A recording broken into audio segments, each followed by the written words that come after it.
All right, everybody, what we're going to do now is we are going to continue our theme with the immune system.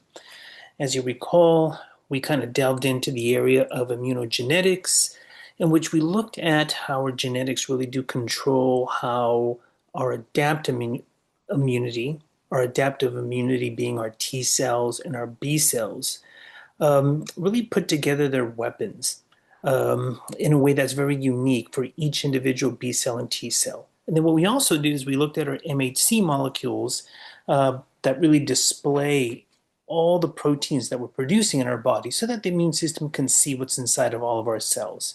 What we're going to do is we're going to take that one step further and see the involvement of all of these components in autoimmunity and organ rejection. So just as a quick recap, remember that all the 50 to 70 trillion cells of your body, what they will do is they will recycle their proteins. And some of those fragments of the chopped up proteins will be further chopped up into single amino acids and reused. But a lot of those fragments are going to be displayed on the cell surface. And on the cell surface, what you'll see is these hands. And these were the MHC hands, both class 1 and class 2 that we spoke about last time. And so we remember that the way we put these hands together is this menu system where each particular hand is put together by different genes. And those genes have uh, basically different alleles that we can choose from.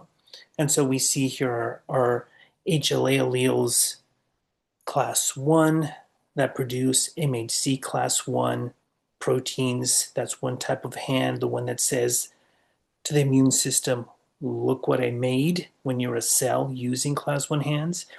And HLA class 2 alleles, which produce MHC class 2 proteins on the surface. And these hands tell the immune cells, this is what I found. Okay, and what we know is that sometimes these hands display proteins from inside the cell that inappropriately trigger an immune response by cells that really shouldn't react to those particular fragments that are on the surface. And if we lay out the HLA genes, looking at them on our DNA, they're off of chromosome 6, and there's a particular HLA region that's large. And so, again, we have class 1 here on the right-hand side in blue, and class 2 on the left, which is more so in orange. We do have a class 3, but class 3 genes don't encode hands. It's only class 1 and class 2 that encode hands. And when we look at this, our class 1, again, we have different regions. We have A, B, C, no D, E, F, G. When we look at class 2, there's our D. And we have different types of Ds. DP, DM, DQ, DR. We have some other genes, as you see there. They are involved in displaying, but they're not actually part of the physical hands. So we're not going to actually touch on those. And on the bottom right, you see some of the nomenclature so that when we go through this, you see what the nomenclature is really telling us. So it's HLA. So obviously these are going to become MHC hands.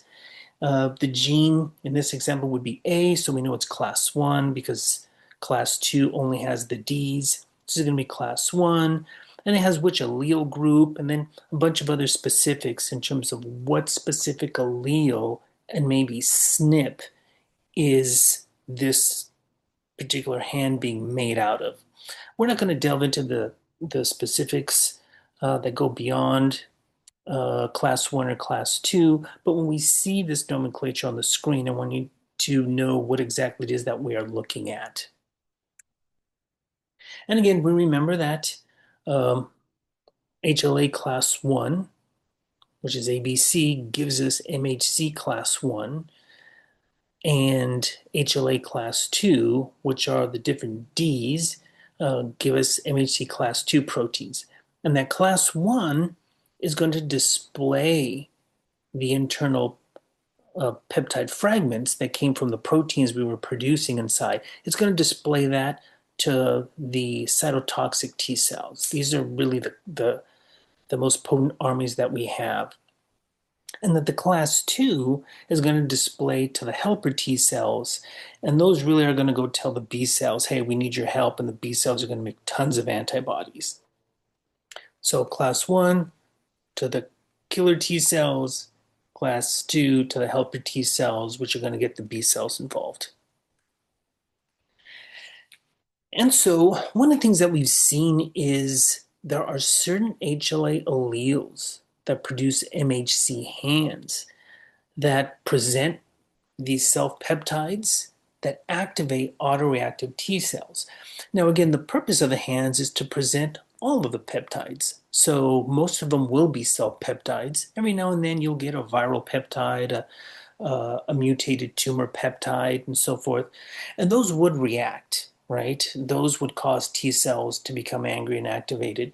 But if there's self-peptides, that really shouldn't happen. But what we see is some T cells do respond. And what is it that happens when T cells respond to some of these self-peptides? Well, you get an autoimmune disease.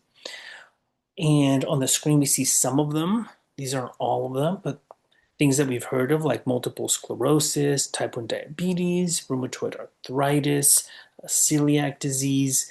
And so these are areas of the body where our soldiers are attacking our normal tissues, the one that are self. We see some of the HLAs that are involved. And so the question is, why are they doing this? Why are these soldiers of ours that are supposed to protect against foreign invaders attacking our own tissue? And so we're about to see why. Again, before we look at the reasons why, there are some HLA alleles that tend to present self peptides to the immune system and cause the immune system to react.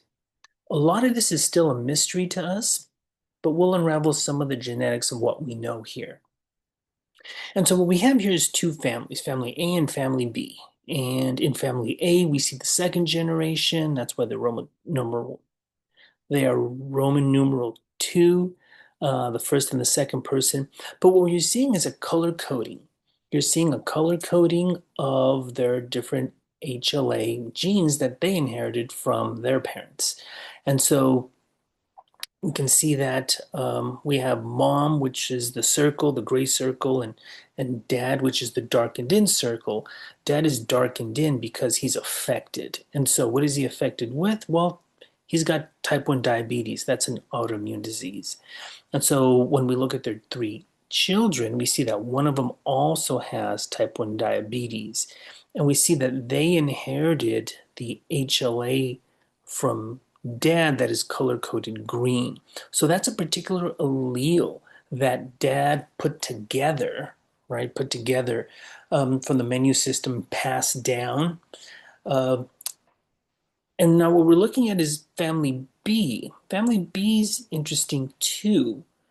What you're looking at is mom having an autoimmune disease called autoimmune thyroid disease. And she's passing down her alleles. You see, she has two kids darkened in, they're affected. But notice that they don't have her autoimmune disease. One of them has multiple sclerosis, which is an autoimmune disease, but not the one that she has. And then the second child has Sjogren's syndrome. That is also an autoimmune disease, but not the one that she has. And so, again, her particular HLA alleles, the way that they are built, are presenting and activating, they are presenting self peptides, but they are activating T cells as if they were foreign. And so we want to see exactly why that is. What we're looking at here is we're looking at the product of an HLA, which would be our MHC protein, but we're looking at it from above. Remember, this is a hand. So what you're seeing is the inside, which would be the palm.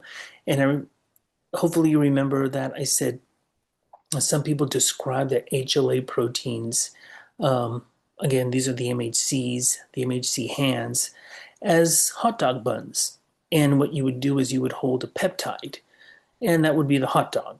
And so what we're seeing is the hot dog bun and the groove. But depending on how the MHC protein hand on the surface is put together, in other words, depending on the menu system, depending on the SNPs, all of that contributes to which amino acids we're using to build our hand. And so what we see is this groove where we're going to hold the peptide, but the groove has different pockets. And those pockets, again, change slightly from you and me and everyone else, depending on which amino acids are used to build this hand. The grooves change because the amino acids are different. And so, what is it that this means?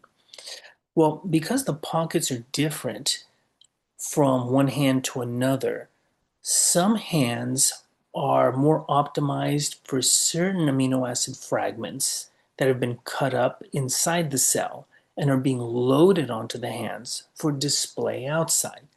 One more time, all the proteins that we're chopping up are becoming fragments. Some hands are optimized more for some fragments than others.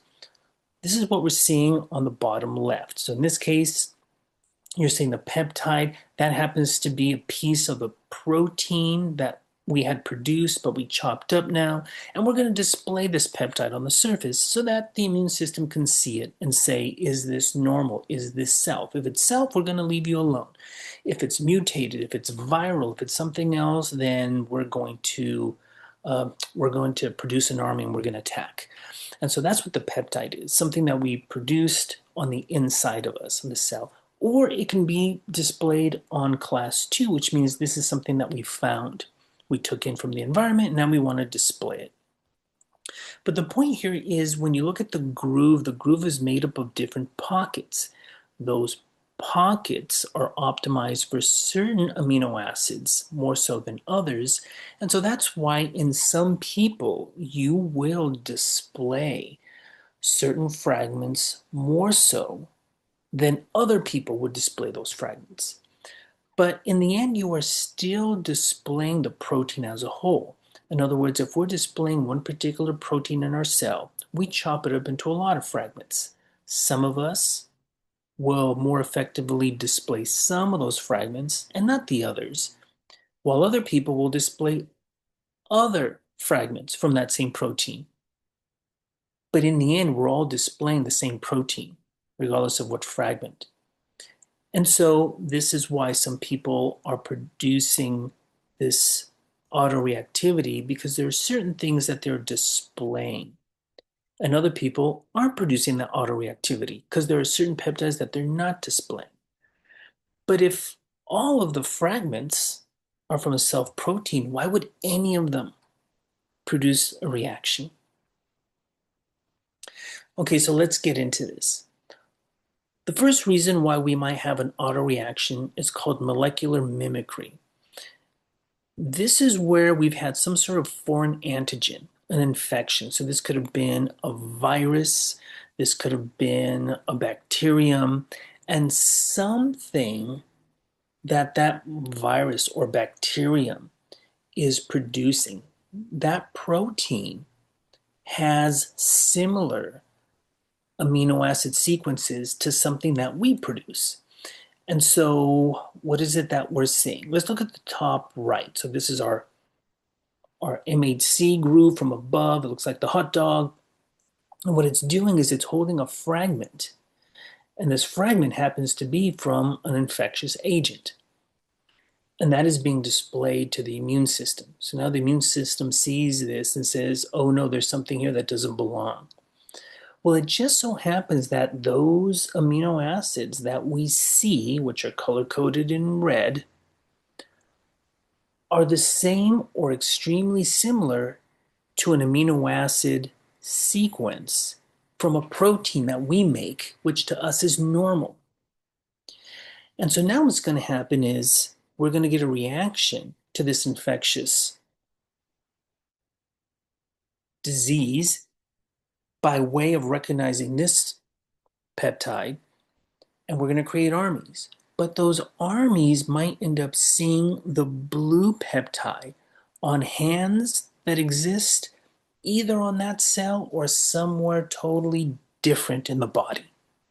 And because it looks similar, now you get an autoreactivity. Now they think that this fragment, which is extremely similar to the one from the infectious agent, is that same infectious agent fragment. And these armies are going to start to attack. And they're going to destroy this cell and all of the cells that look like it. And so what you're getting is a destruction of the tissue. So this is molecular mimicry. And we're going to see how this is triggering some of the autoimmune diseases that we are going to touch on today. Okay, so molecular mimicry was one. Let's take a look at some others. And to do that, we have to remember, okay, all of our proteins in our cells are made up of amino acids, right? We have 20 different amino acids that are used to build proteins. Those amino acids can be represented by the diagram on the screen, where we see each amino acid has an amino group, a carboxyl group, and an R group. The R group is what makes each particular amino acid unique from the others. In other words, all of them have the same amino group, all of them have the same carboxyl group, all of them have that side hydrogen that you're seeing up top. But where they all differ, these 20 amino acids, is that R group, that side chain. The chemistry of that's different from one amino acid to another. Okay, and if we start to produce proteins, it means that we take amino acids and we chain them. And that's what we're seeing on the right. That's a peptide bond, where we take the carboxyl group of one amino acid and connect it to the amino group of another. So this is like Legos. What we're doing is we're just connecting Legos, connecting Legos. And on the bottom of the screen, what we do is we see 5 amino acids that have been connected together. So they've got peptide bonds connecting them. We see alanine being the first one in this example, histidine, valine, serine, arginine. And so these are just 5 amino acids of the overall protein that we've produced. And this protein can be, again, an enzyme, it can be a structural protein, it can be any number of proteins, thousands of different proteins that the cells are producing. And we're going to cut these up eventually and put some of the fragments on the surface so our immune systems can see what's going on inside, see if there's anything that seems, let's say, inappropriate, like a viral infection, mutated protein, signifying maybe we have something precancerous. So these are amino acids. What we're going to do is we're going to talk about some amino acid modifications that occur in the body. And these are going to be key to why our particular immune cells attack. The first one's in the top left, and we call this citrullination. And that's because here what we're going to see is we're going to see an arginine. This is one of our 20 amino acids that's part of this protein. And it's getting modified. If you can see, it's got a modification on the top right. So now that arginine is no longer arginine. That arginine is chemically different. It is now citrulline. Now notice that the protein is still there, but instead of having an arginine, which is one of our 20 amino acids, because it was modified, it's no longer an arginine, it's a citrulline. And now, if we display this, the immune system is going to say, wait a minute, I don't recognize that. Because even though it would be a self-peptide, it no longer has the arginine structure. It now has chemically the citrulline structure. The same thing has happened on the bottom. On the bottom, we have more amino acids, and you can see they have an amide group. That is that carbon with the double bonded oxygen with the NH2. That's an amide. And you notice, again, we have another chemical reaction where that has changed. So now this is no longer the amino acids that we started with. They're slightly modified. And the immune system is going to see that and go, wait a minute, I don't recognize this. And a self peptide now becomes a foreign peptide. So that was deamidation. The next one is deamination. Here we're going to see different amino acids along the right, and you see that NH2, well, it's coming off. And what you see now, once more, the amino acid is now a different structure. It's a chemically different. And so even though the peptide might be self, because the chemistry is now different, the immune system is going to look at that and go, I don't recognize this. This isn't one of ours.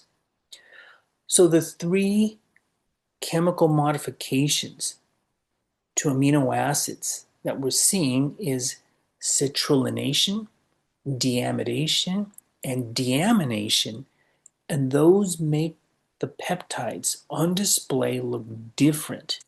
And this is what's going to alert the immune system that there's something wrong. But of course, there's nothing wrong. This is just an unfortunate chemical reaction that changed an amino acid that we are displaying in that groove. And now the immune system is alerted. So let's take a look at how this manifests in different ways. We'll start with rheumatoid arthritis. Okay, this is a chronic autoimmune disease, very painful. If you've ever had inflammation in the joints, you know how extremely painful this is. Now, the trigger isn't known. In other words, why did all of a sudden did the immune system start to attack? What triggered the citrullination, the deamination? We really don't know, but we know that there's a genetic predisposition. Remember, some HLA alleles are better at displaying some fragments than others. So some fragments tend to get citrullinated or deaminated and so forth. And so some people display those. You may not display those as much because the hands that you produce really aren't optimized for those particular fragments, but they will display other fragments from that same protein. Again, what triggered that? We don't know. We have some clues. People have looked into smoking. Again, infections. Part of that is probably molecular mimicry. Obesity, gum disease, hormonal changes. The autoimmune diseases as a whole are still really an ongoing field of investigation where there are just a lot of mysteries. And again, molecular mimicry after an infection is one of the things that we see. And so this is rheumatoid arthritis. Let's take a look. So here we have normal proteins. This is what we see in all of our body, but we get citrullinated or deaminated proteins, the way we saw. And when those occur, then antibodies can actually see these, or T cells, if these are being held by MHC, can see these. And as we talked about before, some people have hands that are more apt to display fragments that become citrullinated or deaminated. And it's in those people that we will see these reactions. So now you get these B cells and these T cells attacking, and that's where you get all of this pain because they start to show up and you get this swelling, what we call inflammation. Let's take a look here. So in joints, you have the synovial fluid, and just around that, it's bordered by the synovial lining. And if we look at the synovial lining here, we can look at the top part of it. This is a healthy joint. So we have synovial fluid on the left. And here we have lining of macrophages and fibroblasts. Macrophages are for defense, and the vacuums that sweep things up. Fibroblasts are the ones that put down connective tissue, which is what cartilage is basically made out of. On the bottom here, we see that we start to get those modified proteins through deamidation deamination, citrullination, and now we start to get the attack. Here we see some T cells. These are T helper cells realizing something's wrong. Here's the antibodies that are now recognizing these modified proteins. And so you get the attack that is just starts on, not because these are foreign proteins, but because somehow they've been modified. There are proteins that we see that trigger the immune system outside of this amino acid modification, and that's still a mystery. We don't know why they're attacking some of those. And someday someone will figure out the chemistry or the biology behind it. Multiple sclerosis is another autoimmune disease, and this is one where the immune system really um, affects so many parts of the body. I mean, so many parts of the body. And that's because it attacks nerve cells. Nerve cells have a sheath around them called myelin. And so the immune system starts to attack that. This is also, again, due to citrullination. Sometimes it's due to molecular mimicry again. We do know the particular type of HLA genes that tend to display these. So people whose hands are much better at displaying the fragments that do become citrulinated, or the fragments that do look like fragments that would be present in viruses or bacteria or other, they're the ones that are more prevalent. And again, these are the nerve cells. So we're looking at a systemic issue here where you're going to look at all sorts of areas of the body that become afflicted. And I'll let you go through some of these symptoms that we see here on the screen. Let's look here. So again, those citrulinated proteins are going to be recognized by antibodies. So then the antibodies are going to alert the macrophages. So they're going to attack.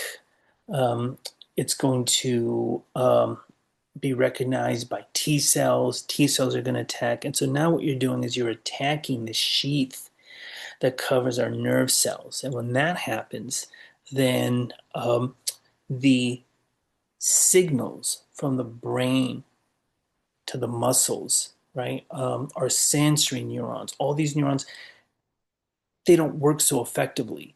And that's what we start to see in the previous slide with all of those symptoms. Is because the nervous system is just not functioning.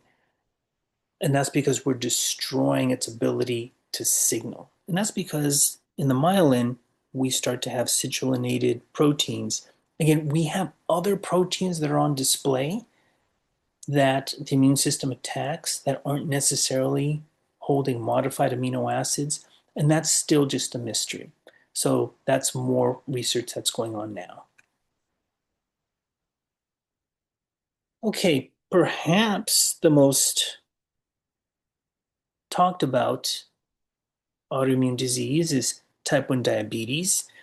And type 1 diabetes is when the beta cells in the pancreas are destroyed. And so we know that the beta cells produce insulin so that we can take up sugar after a meal from our diet.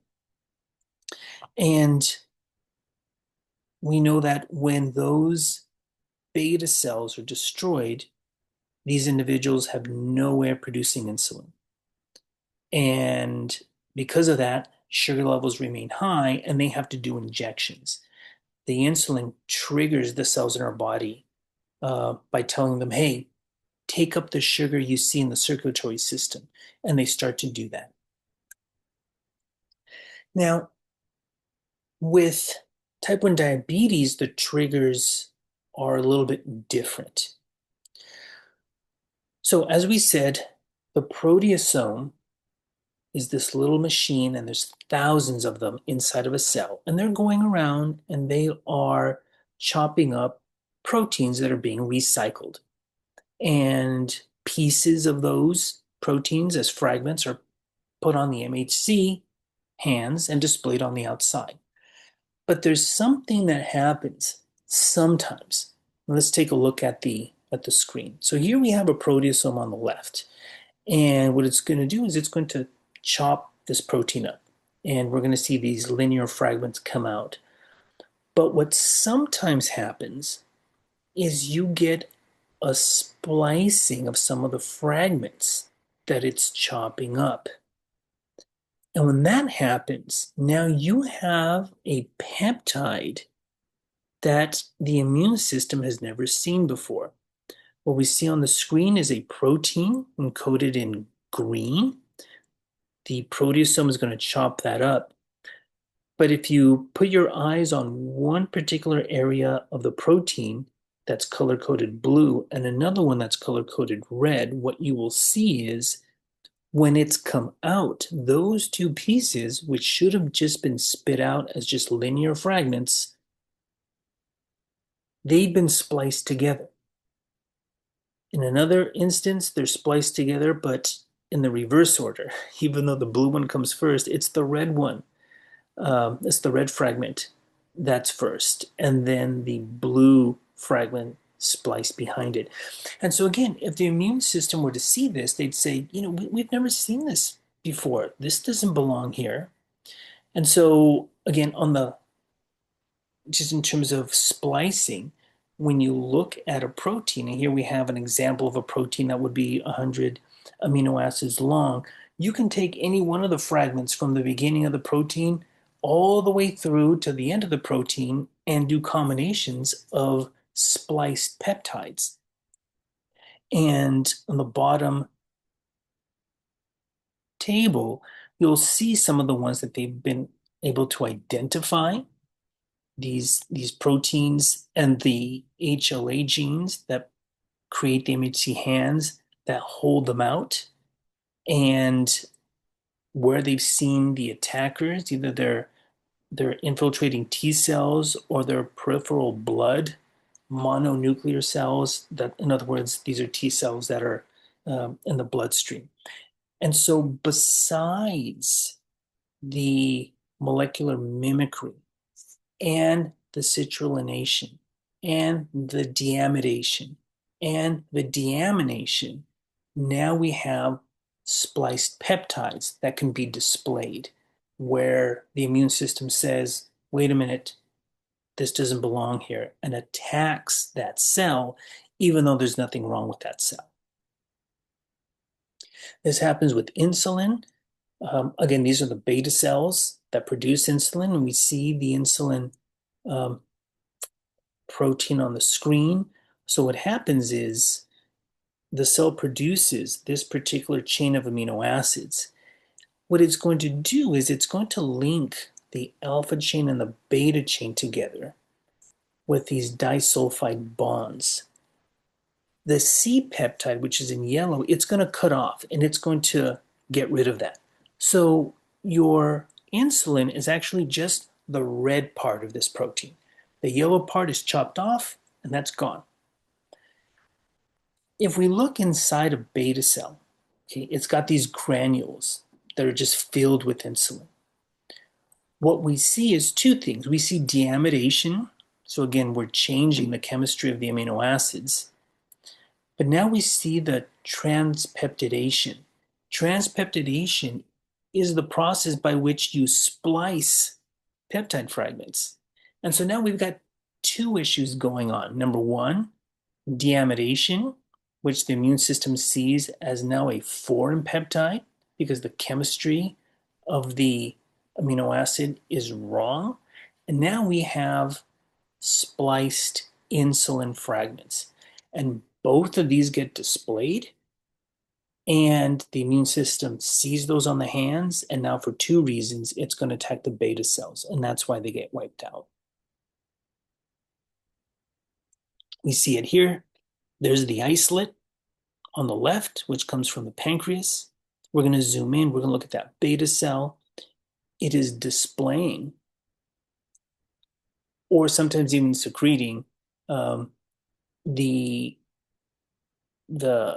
target. So what you can do is you can display it on the hands, but if some of the beta cells just happen to die naturally, right, some of those proteins are secreted into the environment, and the antigen presenting cells, which we talked about last time, those can be things like macrophages or dendritic cells.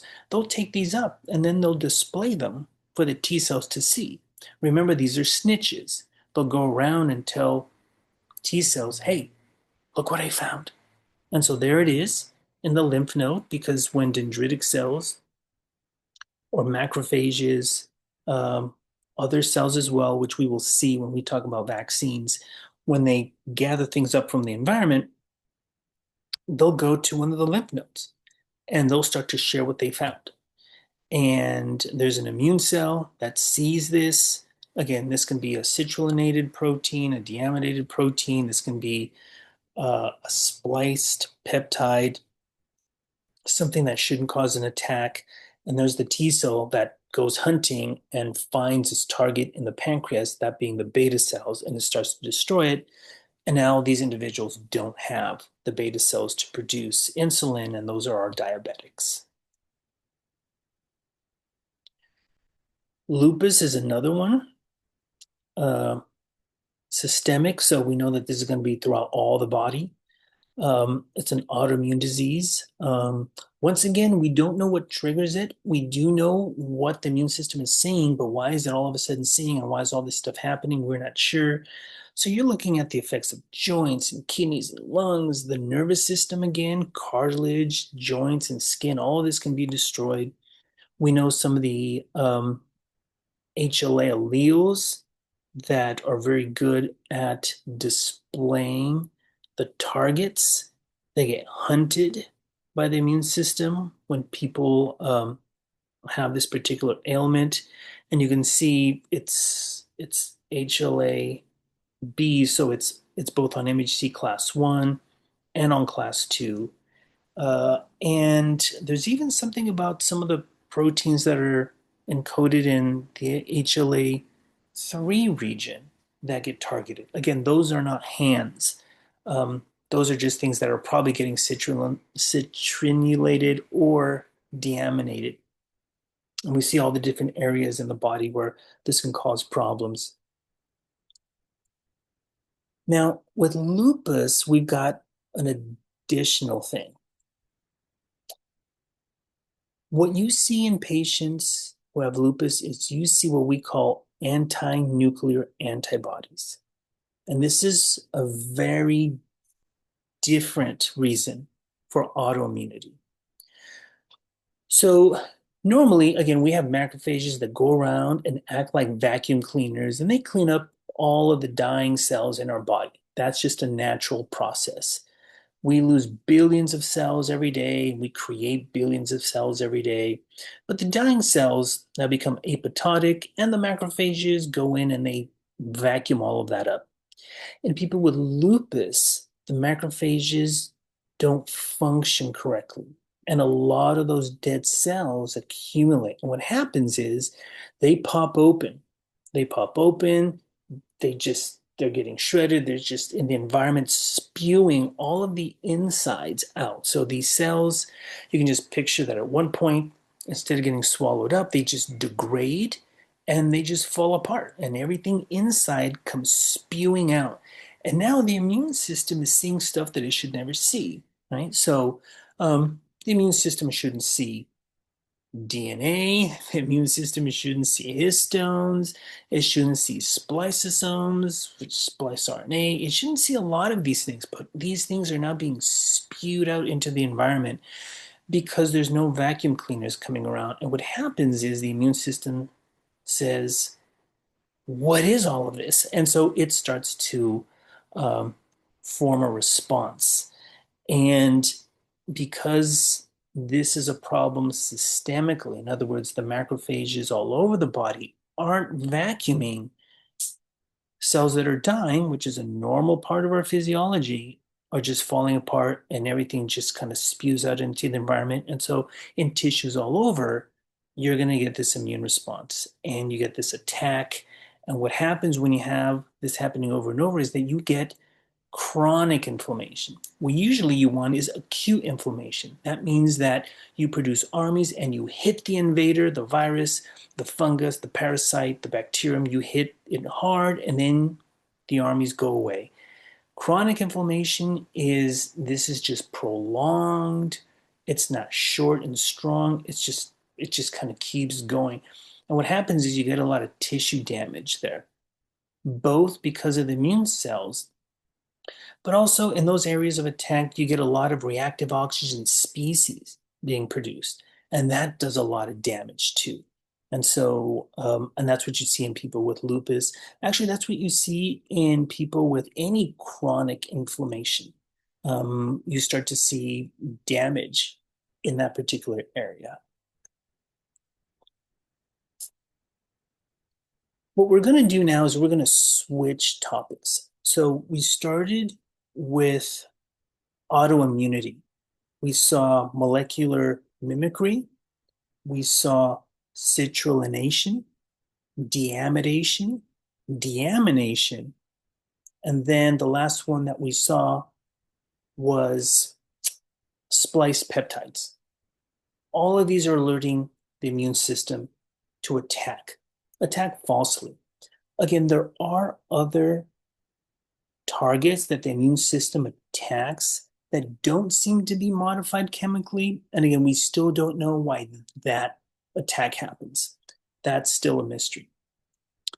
But what we're going to do now is we're going to look at organ transplantation because it's a very, very similar type of approach that the immune system is taking when it says, hey, we need to attack. In this case, it's because you actually do have an invader.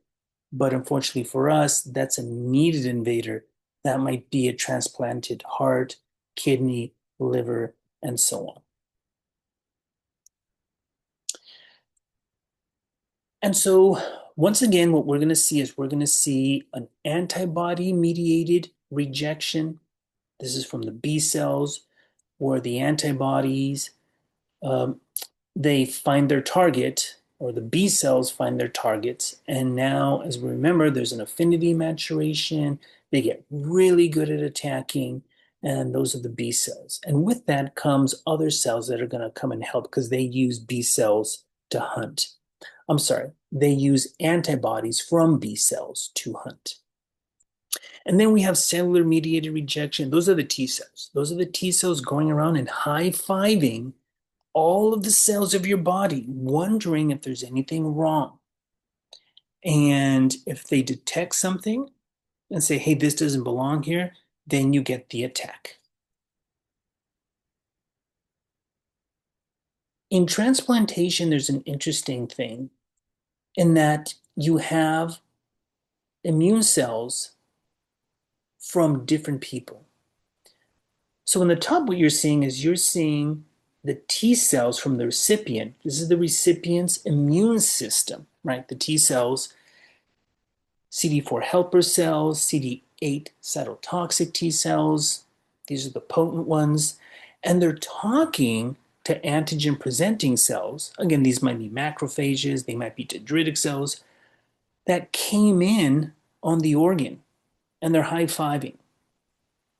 On the bottom, what you'll see is you'll see the recipient's own immune cells, their own antigen-presenting cells, high-fiving their own T cells. So you have two things going on here.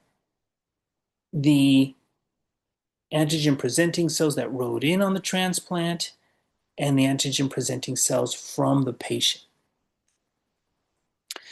Okay, so now let's look at the way that things are being displayed on the hands to the immune cells. So first we have what we call the direct pathway. The direct pathway was the name given to the scenario where the donor cells, these are the ones that came in with the transplant, are now communicating with the recipient's T cells. And they're high-fiving, and the T cells are obviously alerted. There's something wrong here, and this sparks the attack. Let's go across the screen. Let's do semi-direct pathway, because in this case, it's the exact same scenario, but the antigen-presenting cell. Remember, this is the one that's swallowing up things from the environment, displaying things and saying, this is what I found. It's the one talking to the T cells. In other words, the recipient antigen presenting cell is the one talking to the recipient's T cells, and they're doing high-fiving. They're doing high-fiving with both types of MHCs. They're saying, this is what I made, and this is what I found. MHC class 1 says, this is what I made. MHC class 2 says, this is what I found. And so they're using both. And remember, class 1 has one transmembrane domain. Class 2 has two transmembrane domains. And so you can kind of see them from the diagrams, what type of high fives they're doing. CD4 helper cells are trying to find out what you found. CD8 T cells are trying to figure out what you made. In the middle, we have the indirect pathway, and it's the indirect pathway because what it's doing is it's this high five again, but it's indirect in that it's leading to the B cell activation, and it's the antibodies that are going to facilitate some of the attack. So the direct and the semi-direct are going to say, hey, T cells, something's wrong here. The indirect path is going to have the T cells go and tell the B cells, hey, there's something wrong here. And the B cells are going to go get activated, go hunting, and they will eventually find the invader, which unfortunately in this case is the transplant tissue. And so we've used these terms before. Allogeneic, allo meaning other. So this is the antigen presenting cell from the other person. And then we have the self APC. We don't say syngeneic because syngeneic is from an identically genetic other person. In this case, it's just that same person's cells. So it's just the self antigen presenting cell. And so we already talked about this, but the thing is, they're going to secrete cytokines. These are the proteins that call the other armies. We already talked about the B cells, but now here come the macrophages. We're going to talk about the natural killer cells a little bit, and we're going to see some other cells that are coming in. So it's not just the T cells getting angry. It's not just the T cells signaling the B cells, but now we're going to see some of the other armies coming in when the cytokines start to get displayed. Okay, so let's look at the reactive B cells. So on the way on the left here, you have a cell from the donor. In other words, this is your organ. And the antibodies on the surface of the B cells can either recognize proteins on the surface of the cells, they can recognize the foreign MHC hands, and they might even recognize what the MHC hands are holding. So there's all sorts of things. Remember, there's billions of B cells, and they can all recognize different things. So in this case, what we're seeing, in this particular example, the B cell sees the MHC class 1 hands on the surface of the donor cells. And it says, wait a minute, I don't recognize that this hand doesn't belong here. There's something wrong here. This is not our hand. This is not self. This is foreign. And what happens, the B cell gets angry and it starts to differentiate into a plasma cell. And all a plasma cell is a B cell that is now angry and spitting out tons of antibodies. And so what do we see? We see that the antibodies are just grabbing onto all of the hands on the billions of cells that make up that liver, that heart, that kidney, that skin graft, whatever came in. Now we're going to have antibodies coating the MHCs, because remember the HLA genes from the menu system and the SNPs from the HLA genes, those are from the other person. So our hands are foreign to us now. And now the antibodies are just coating everything. And so let's talk about what the antibodies are going to do, because the antibodies latch on to stuff But when they latch on to cells and tissues, that can't be it because the antibodies themselves won't create any harm. So let's see what ensues after something gets coated with antibodies. In the first scenario, we're going to activate complement. We've talked about it before. Now we're going to see it a little bit better.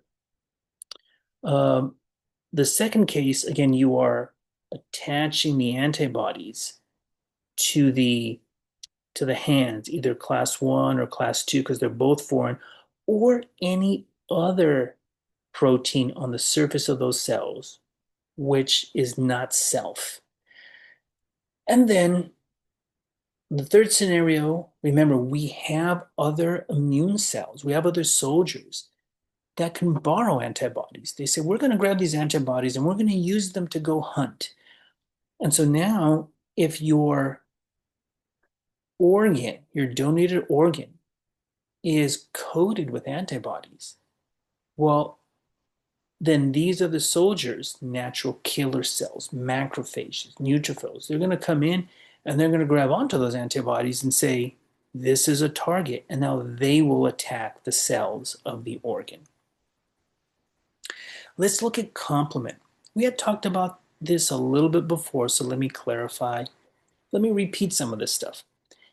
In your bloodstream, you have a system of proteins that can be called together to form pores.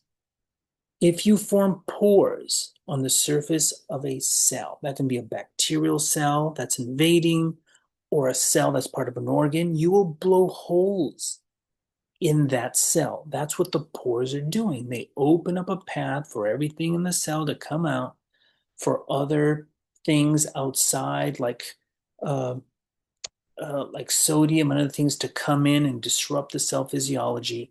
Let's go ahead and take a look. So up top, we have a blue cell.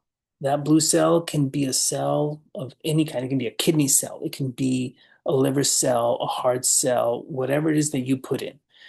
And there's an antigen on the surface. Remember, antigen is just a target. So that might be some protein that this patient doesn't really produce with that amino acid sequence. It can be an MHC class 1 hand. It can be an MHC class 2 hand. It's some sort of target. And what has happened is you have antibodies that have recognized it and are latched onto it. And that is step 1 to induce the complement system. I'm not concerned whether you remember all these steps. I assume you're not going to.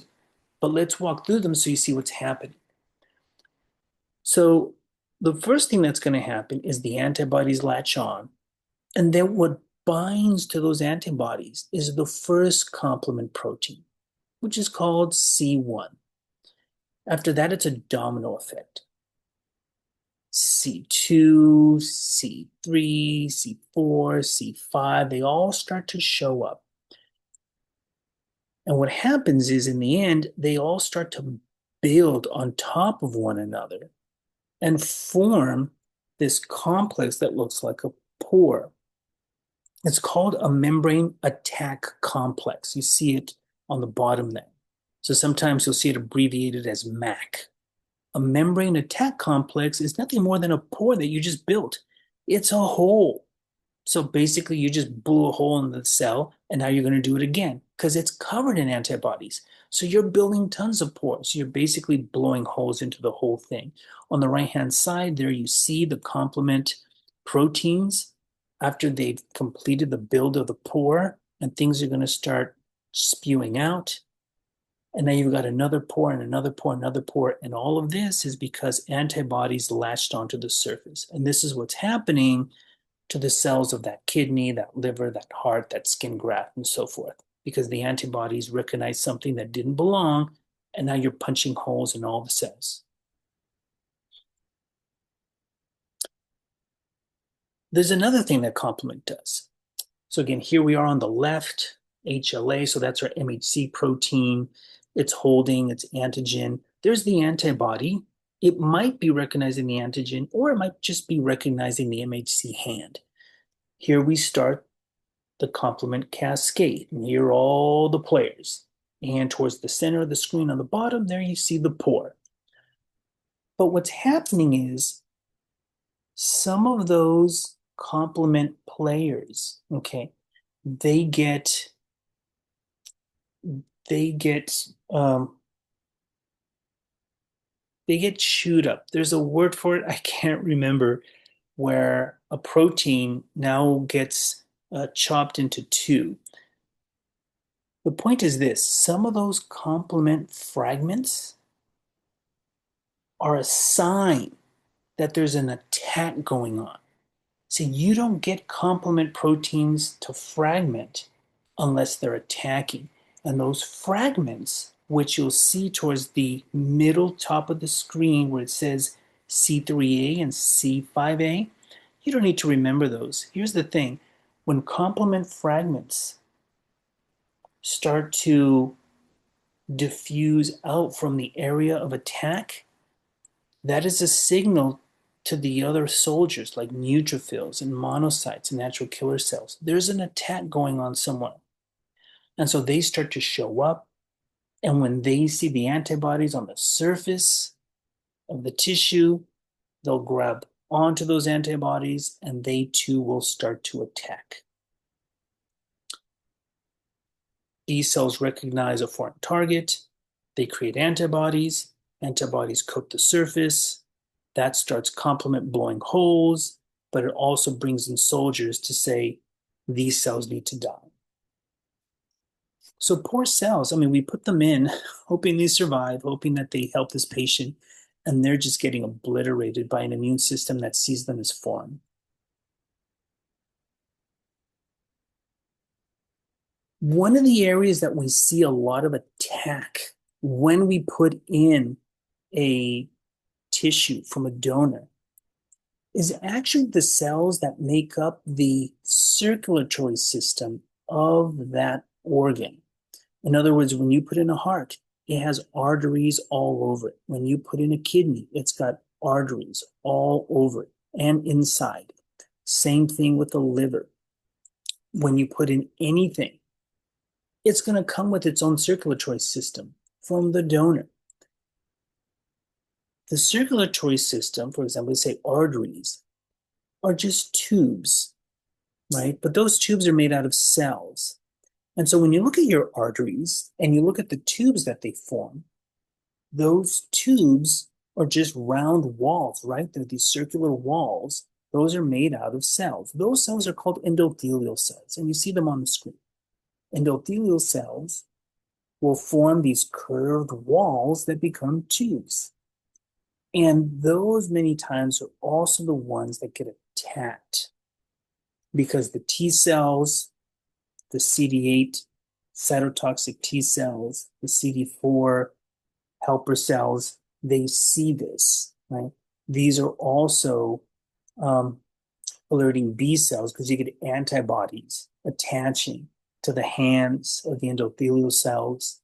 That starts complement. And so this is an area of plentiful attack when you put in the organ. It's not just the surface of the organ.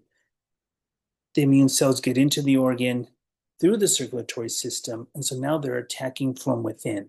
They're attacking the circulatory system inside, the surface outside.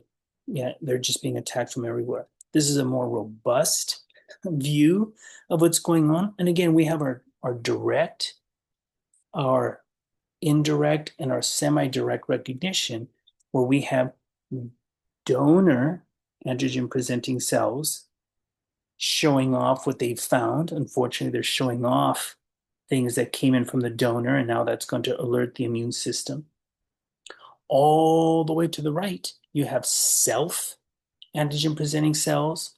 They're doing what they're supposed to do. They're showing off what they found, and they found things that are coming off of the organ because you have probably hundreds of millions of cells dying from that organ, which is a natural process, and those cells get replaced by the stem cells in those organs. But as those cells are dying, then you've got antigen presenting cells cleaning all that up and presenting it to the immune cells of the recipient. And once again, you've got B cells alerted. So there's antibodies everywhere. You've got T cells alerted. They're going to go attack directly. The antibodies, they start complement.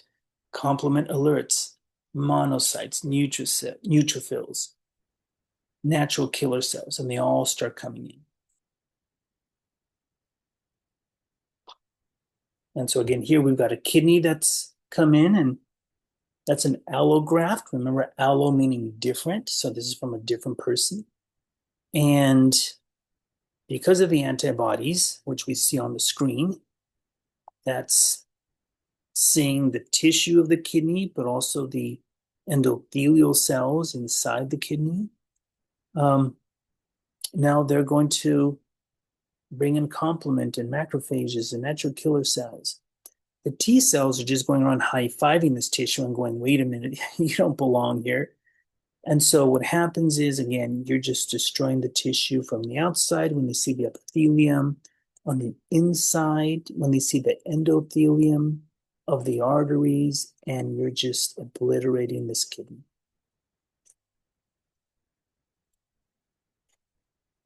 Now, our immune system has certain ways to keep itself in check. We have what are called regulatory T cells. I'm not going to go into them too much because we start to get too far away from the genetics, which is the HLA genes and the MHC and so forth. And we're just kind of veering off into immunology, which is fascinating. But there's not a lot of genetics in that so much. So I'm just going to touch on it very quickly. Regulatory T cells, they suppress angry T cells in different ways, so that we don't get autoimmune responses, or so that the attack doesn't get out of hand, even if it is an invader, because then you can start to damage just the normal tissue by trying to kill off some sort of invader. And so when we have antigen presenting cells like dendritic cells snitching to the T cells, hey, look what I found. The T cells get activated, then macrophages are brought in and T cells are brought in to attack. But the regulatory T cells are there to kind of make sure that we balance out this attack. It doesn't get out of hand. And also to make sure that there's no autoimmune response. But again, obviously, this doesn't work in every person. But one of the things that they're trying to do, and this is why I'm bringing up the regulatory T cells, is because what they're trying to do is have a system where you take regulatory T cells from the patients, you expand them in the lab, and you bring them back into the patient. And then you do your transplant at the same time. So what you're hoping is that the regulatory T cells help to buffer a would-be attack. Now you do this, and perhaps you're also doing immunosuppressants, but again, you don't want them on the immunosuppressants so long. So if you can get regulatory T cells to do their jobs and just kind of dampen the attack, that's one way where you might buffer the T cell response. Now, you're still going to have the B cell response. I don't think the regulatory T cells regulate the B cells, but they're trying this as an added approach. I'm going to show you something else, because we talked about this when we were doing gene modification, and that is that they are trying to take pigs and modify their genetics so that you can take pig organs and put them in humans. Now, back then, we couldn't talk about the specifics of it, but now we can because we know about MHC hands. So this is something that they recently did, where they took lungs from one pig and transplanted them to another pig. So this is mimicking a human individual donating tissue to another human individual. And what they did was they modified it in this way, and we see it in figure A. Now, most of the things you're going to see on the plasmid They are just there to make the gene expression more efficient. So I'm not going to go into all these regulatory segments. What I do want you to look at is towards the end, you have a couple of promoters that say H1 and U6. What they're doing is they're producing short hairpin RNAs to two genes. Now, if you produce short hairpin RNAs, that means that your RNA interference system is going to hunt whatever looks like that short hairpin. The purpose of this plasmid that they're putting together is to knock down the expression of two genes. One gene is called C2TA, the other gene is called beta 2 microglobulin. We're going to see why they want to knock this down. Now, they've already done this. They took lungs from one pig, donated them into another. So they surgically implanted them. At first, they had the pigs on immunosuppressants. That's what we see on the bottom. And then they slowly started to take them off. And they monitored them. At this point, the pigs have survived more than 2 years with their new lungs. But again, the pigs that the lungs came from had different MHC hands. So they should have been attacking them all over the place. So why is it that the lungs have survived? Well, it has to do with these two genes that they're inhibiting. Let's take a look. One of the genes was beta 2 microglobulin. Let's take a look at what that does. If we look at the diagram on the left, we see the high five. There's the antigen presenting cell, and then there's the CD8 cell. And what you see is you see the high five between the MHC and the T cell. This is the MHC class 1. So the antigen presenting cell here would just be showing the T cell what it made because it's class 1. Do you see where it says beta 2M? Beta 2 microglobulin is part of the hand, the MHC class 1 hand. So what they did was they knocked down the ability to make that part of the hand. So you don't get this display. What about the other gene, the C2TA? Let's look at that on the other side, on the right side. This is the promoter for MHC class 2. So this is the promoter, and then after that you have the menu system, and the cell has chosen among the menu system, and now it knows what type of class 2 HLA gene it's going to make. But what you see is you see the promoter and you see the transcription factors. There is a protein called C2TA. It's what we call a transactivator. It's not actually a transcription factor and that's going to sit on the DNA. What it does is it helps bring in the transcription factors. They knock that down so that you're not getting MHC class 2 on the surface of the cells. So here you have a way to bring down the expression of these hands 2 years after taking lungs from a genetically modified pig that couldn't make these two genes. 2 years after you took lungs from that particular animal and put them into the recipient animal, the pigs have survived. Obviously, there's a lot of questions there. What if your tissue cannot display things from the inside? There's a lot of issues there too, but so far so good. And so this has just been an overview of the genetics behind your immune system, which is involved in autoimmunity and also in the compatibility of organ transplants.